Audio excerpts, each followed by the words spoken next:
결국 환율의 방향은 짧게는 트럼프와의 협상 속도, 장기적으로는 한국의 구조 개편 성공률, 이 두 축으로 결정됩니다. 근데요, 사실 1,300원대도 예전 기준이면 고환율이에요. 다만 지금은 체질이 약해졌고 그 시간이 오래 지속되면서 나빠진 환율이 익숙해진 것이거든요. 지난 정부는 그걸 유노멀이라고 했었고요.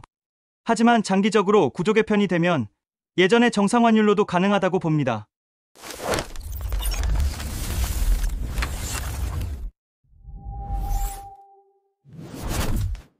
요새 환율 좀 이상하지 않아요? 달러는 약세로 돌아섰다는데 유독 원화만 계속 더 약세예요. 보통 달러가 약하면 원화가 강해져야 하는데 이번엔 정반대거든요. 대체 왜 이런 일이 벌어지는 걸까요? 일단 경상수지는 사상 최대라고 합니다. 경상수지의 문제는 아니에요. 코스피도 사상 최고이고요. 그리고 미국과 한국의 금리차는 꽤 오래 전부터니까 그것도 직접적인 요인은 아닐 것 같아요. 요새 유튜브 보면 그렇게 말하는 사람들이 많더라고요. 정부가 미국에 3,500억 불을 현금으로 줘야 하는데 그걸 안 줘서 트럼프가 압박을 하는 거다. 그게 우리나라 환율을 이렇게 만들었다. 근데 그 말 완전히 틀린 건 아닙니다. 그 요구 자체가 일종의 압박이었거든요. 그런데 실제로 트럼프가 어떤 조치를 내린 건 아니에요. 다만 한국이 미국의 요구를 받아들이든 거절하든 그 자체가 위험 신호로 해석되면서 시장의 불안감이 퍼진 겁니다. 시장에선 이 불안감만으로도 환율이 오를 충분한 이유가 됩니다. 그럼 이건 심리 문제라는 말씀이신가요? 네, 맞아요. 미국은 9월에 금리를 내리기 시작했어요. 완화 사이클이 열렸다는 뜻이죠. 반면 한국은 가계부채와 부동산 때문에 금리를 내리기 힘든 구조입니다. 이 금리의 비대칭이 외국인 채권 자금의 이동을 자극하죠. 잠깐만요. 미국은 금리를 내리고 우리는 금리를 내리지 못한다는 게 오히려 금리 차가 적어지니까 더 안전한 거 아닌가요? 지금도 미국이 원화보다 금리가 높아서 달러가 강세인 영향도 있으니까요. 맞아요. 교과서적으로는 그게 맞습니다. 미국이 금리를 내리면 달러가 약해지고 그때 한국이 그대로 두면 금리차가 줄어서 원화엔 호재가 되죠. 근데 시장은 수학으로 움직이지 않습니다. 왜 못 내리는가를 보거든요. 지금 한국은 금리를 유지한다가 아니라 금리를 내릴 수도 올릴 수도 없는 나라로 보이는 겁니다. 즉, 능동이 아니라 수동이에요.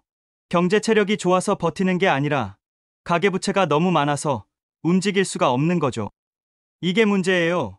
금리를 못 내린다는 건 경기 둔화가 와도 대응할 여력이 없다는 뜻이거든요. 그러면 외국인들은 이렇게 생각하죠. 이 나라는 위기가 와도 금리를 내리지 못할 테니 정책으로 쓸 카드도 없네. 지금 미국의 압박을 이겨낼 카드가 없네. 하는 거죠. 그 순간 그 나라 통화엔 리스크 프리미엄이 붙습니다. 결과적으로 달러가 약해도 원화는 더 약세가 되는 겁니다. 좀 전에 가계부채가 너무 많아서 움직일 수가 없다. 우리는 대응할 카드가 없다라고 하셨는데 구체적으로 말씀해 주실 수 있을까요? 지금의 환율을 건드는 건 금리차나 외부 요인도 있겠지만 근본은 빚의 구조에 있어요. 우리나라는 정부의 빚은 25년 1분기 기준 GDP 대비 47.2%입니다. OECD 국가들 중에선 굉장히 건전한 편이죠. 그런데 우리나라는 특이하게 국민의 빚이 너무 많아요. 2025년 초 전세 보증금을 포함한 총 가계부채는 GDP 대비 150%를 넘어설 것으로 추정됩니다. 전 세계 압도적 1위입니다. 참고로 지금 위험하다는 미국 정부 부채가 GDP 대비 120% 정도입니다. 그리고 이 대부분의 빚이 부동산에 묶여 있어요. 그래서 한국의 금리 정책은 물가가 아니라 집값을 중심으로 움직입니다.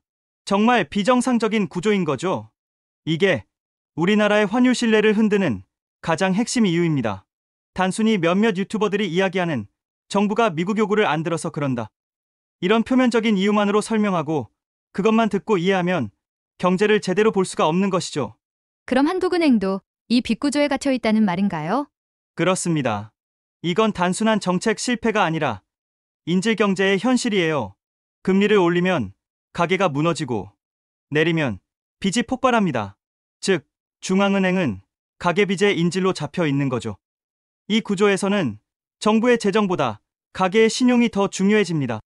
국민들이 빚을 감당할 수 있느냐가 곧 원화의 신뢰를 결정하는 핵심 변수니까요.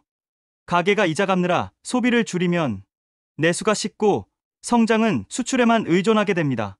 이 상태에서 외국인 자금이 흔들리면 경제 전체가 동시에 불안해지죠.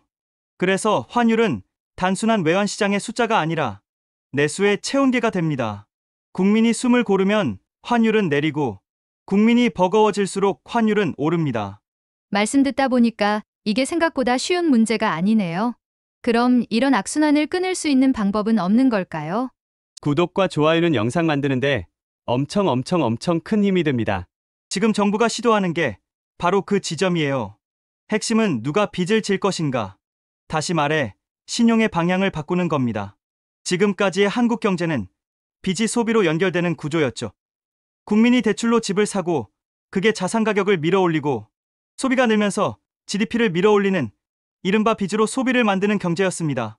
하지만 그 대가가 너무 컸습니다. 가계부채가 쌓이면서 이자 부담이 커지고 국민은 빚 갚느라 소비할 여력이 사라졌어요. 내수는 식고 경제는 수출에만 의존하는 불안한 체질이 된 겁니다. 하지만 이제는 그 방향을 바꾸려는 겁니다.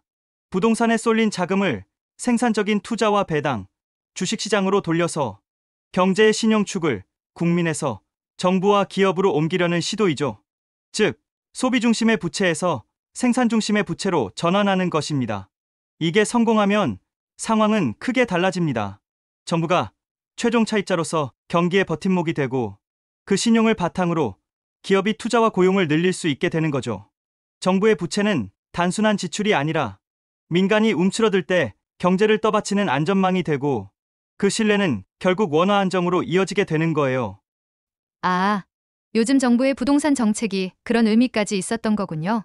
그런데 부동산 가격을 잡는다는 게 그렇게 단기간에 이뤄질 수 있을 것 같진 않은데 어할님은 앞으로 환율이 어떻게 될 거라고 보시나요? 지금 환율은 단순히 금리나 수출 문제가 아닙니다. 한국의 빚 구조라는 체질 위에 트럼프의 압박이라는 정치 변수가 덮여 있는 상태예요. 그 3,500억 달러 요구 말이죠. 맞아요. 트럼프는 한국과 일본, 유럽을 상대로 투자 형태의 달러 회수를 요구했습니다. 한국에 제시된 규모가 약 3,500억 달러였죠.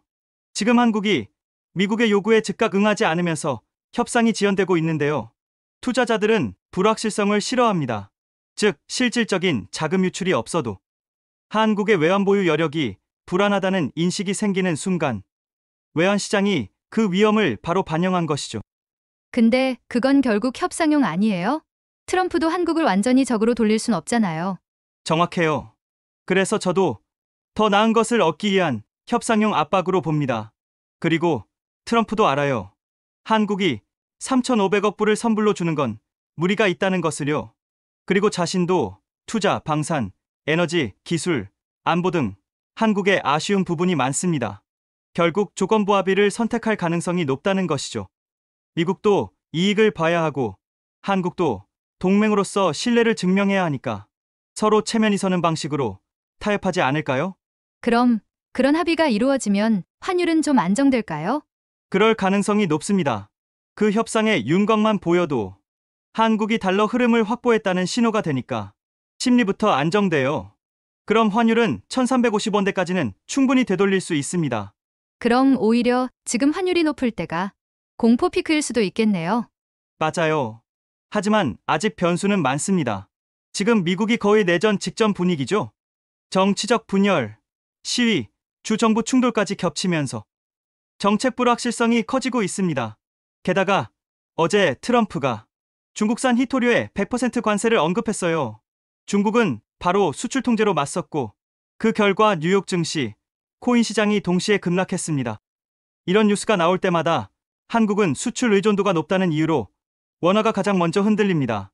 그럼 단기적으로는 더 나빠질 수도 있겠네요. 네, 연말까지는 변동성이 좀 있을 것 같아요. 변수들이 많거든요. 1,450원에서 1,500원까지 스파이크가 한 번은 나올 수도 있고요. 지금은 트럼프의 관세 압박도 협상 단계에 있고 미국의 금리 인하 사이클도 본격화되고 있으니까 불안이 완전히 해소된 건 아니지만 곧 안정 국면에 들지 않을까 생각합니다. 결국 환율의 방향은 짧게는 트럼프와의 협상 속도, 장기적으로는 한국의 구조 개편 성공률, 이 두 축으로 결정됩니다. 근데요, 사실 1,300원대도 예전 기준이면 고환율이에요. 다만 지금은 체질이 약해졌고 그 시간이 오래 지속되면서 나빠진 환율이 익숙해진 것이거든요. 지난 정부는 그걸 유노멀이라고 했었고요. 하지만 장기적으로 구조 개편이 되면 예전의 정상 환율로도 가능하다고 봅니다. 네, 맞아요. 예전에는 1,300원이면 고환율이라고 했던 기억이 나요. 여튼 지금 환율이 흔들리는 건 달러가 강해서가 아니라 우리 경제의 신용구조가 신뢰를 두지 못해서였다는 말씀이셨어요. 잠깐 불안하더라도 이 구조전환이 성공해서 우리 경제의 체질이 더욱 건강해지길 바라봅니다. 지금까지 어하알림과 함께였습니다. 감사합니다.